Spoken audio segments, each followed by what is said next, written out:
And Union Agriculture Minister Narendra Singh Tomar has spoken out again before today's talks. He said that a meeting is scheduled with farmers at 2 p.m. He said that he is very hopeful that farmers will think positively and end their agitation. Remember, a similar message had come out from the government before the second round of talks. So again, the government, they're indicating that they are open to this dialogue. They're open to addressing some of the farmers' concerns.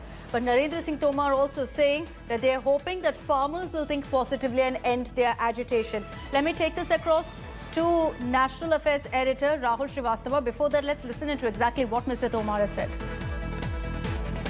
Meeting शुरू होगी, बातचीत होगी, उसके बाद ही ये कुछ कहा जा सकता है कि किस दिशा में आगे बढ़ेंगे। सर, आज भी आप होपफुल हैं कि कहीं आगे का रास्ता निकलेगा? कुछ किसानों के बयान आ रहे हैं, सिरसा जी कह रहे हैं जो आपके साथ मीटिंग में आते हैं, उनका कहना है आप रिटर्न में भी एमएसपी देंगे तो भी वो मानने को तैयार नहीं है। कानून देखिए, दरअसल बैठक में जो बात होगी उसी पर भरोसा किया जा सकता है और कुल मिला के मैं तो आशावान हूँ कि निश्चित रूप से किसान सकारात्मक दिशा में सोचेंगे और आंदोलन का रास्ता छोड़ेंगे। जब मीटिंग शुरू होगी।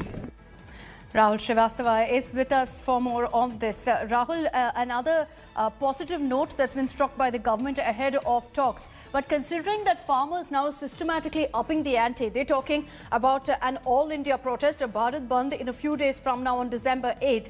Will that change the government's stand? Will they perhaps soften and give in to a lot more demands?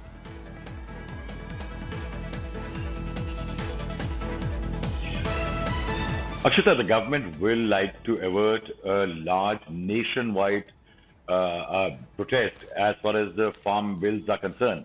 Primarily because, you see, there was a time when the government brought in the land acquisition bill and it took a pan-Indian character, and so intense was the pressure by the farmer lobbies that eventually the government had to put the land acquisition bill in the cold storage. And at that time, the government had talked about it as a major reform bill that will transform investments and infrastructure in the country. And that is why, if we see, on Tuesday when the first round of meeting in this series started, at that time the government and both the farmers took what I will call a maximalist position. That they said, farmers said nothing but the withdrawal of the three bills. The government says no discussion on rolling back and MSP. But later in the second meeting on Thursday, we saw that there was a certain amount of rethink.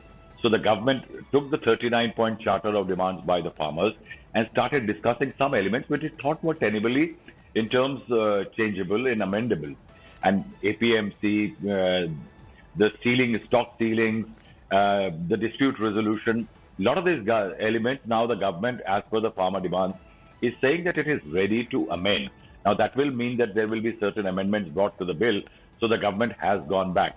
Now, the government's one ticklish issue is the MSP issue.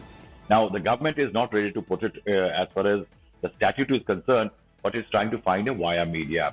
In that, a written assurance by the government publicly issued. The government is already saying that the minister has stated on the floor of the House. But there are indications that there might be certain amount of tinkering, if not with a direct inclusion of MSP in the statute, but it could well be that the government may actually broaden the ambit of the MSP or offer more SOPs as far as the MSP structure is concerned. And that is why I will say that by taking a maximalist position, both the sides have increased their bargaining capacity to ensure that some concessions can be made and some dividends can be drawn. Right. Rahul, request you to stay with me. Some big breaking news also that's coming in. Home Minister Amit Shah is meeting with Prime Minister Modi and this meeting is coming just hours before the dialogue between the centre and farmers. So very important here that Amit Shah is now at Prime Minister Modi's residence, and you've got this meeting that's underway where there is no doubt a discussion about the farmers' agitation and a discussion on how exactly this particular issue needs to be addressed, how to ensure that the farmers' agitation ends. This meeting, Rahul, very crucial. It again highlights how the Prime Minister has been personally monitoring all of the protests and the farmers' demands. Yes, Akshita, what we can tell our viewers that not just Amit Shah, but the Agriculture Minister, Mr. Tomar, and the Defence Minister, Mr. Rajnath Singh, sources are saying are also reaching the Prime Minister's residence. And this seems to be a wider, more broad-based kind of a meeting in which the top leaders of the government have been meeting. In fact, if you recall, earlier in the week, before this round of talk started, Rajnath was part of the discussion with Amit Shah and others.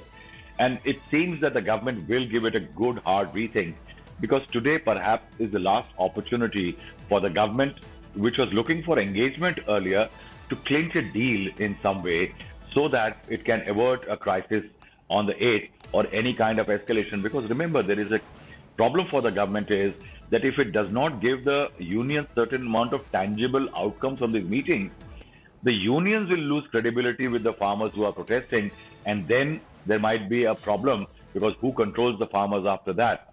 And that is why, to avoid that kind of situation, the government is brainstorming, and today's meeting will be extremely critical. Rahul, considering that Amit Shah is also meeting with the Prime Minister, do you see this more as a meet to take stock of what's been happening, or do you think that there could be a major rethink as far as the government strategy goes with regards to these protests and the farm reforms? Akshata, last night, yes, in fact, from yesterday afternoon 2 p.m., Mr. Narendra Singh Tomar, the Agriculture Minister, was logged in meetings with various officials, and also backroom channels were being operated. What we are being told that some kind of proposals have been drawn, which will be taken to the farmers, and it seems that the government needs to look at a strategy, look at a plan B also. What if the farmers and the unions which are there do not accept the proposals, summarily reject them? After that, there has to be plan B, because once they reject the proposals and there is no broad consensus arrived on one basic fact, that the farmers move away from as far as the borders of Delhi are concerned and end their siege. Now, if there is no solution which is workable as far as getting them away from the borders of Delhi, there has to be a plan B for the government. And that's where perhaps the Prime Minister comes in, because eventually he's the chief executive of the government. And in that, the Home Minister, who is responsible for the law and order, and also remember, as the Home Minister, he's also the nodal ministry in charge of all the states. And that is why this meeting with the Prime Minister perhaps will get the endorsement of both Plan A and Plan B, as far as today this entire government is dealing with the farmer unions and the protests and agitation later. All right, Rahul, appreciate you for joining us on this broadcast and giving us your insight and perspective on what really is expected in that meeting between the centre and the Farmers Union at 2 p.m. Important also to highlight what we're putting out on our screens. Amit Shah meeting with Prime Minister Modi, Rajnath Singh, Narendra Singh Tomar also present in that meeting. Hi everyone, Preeti Chaudhary here. Hope you like this video. For latest news and analysis, like and subscribe to the India Today YouTube channel. And don't forget to press the bell icon to stay updated. Thank you for watching.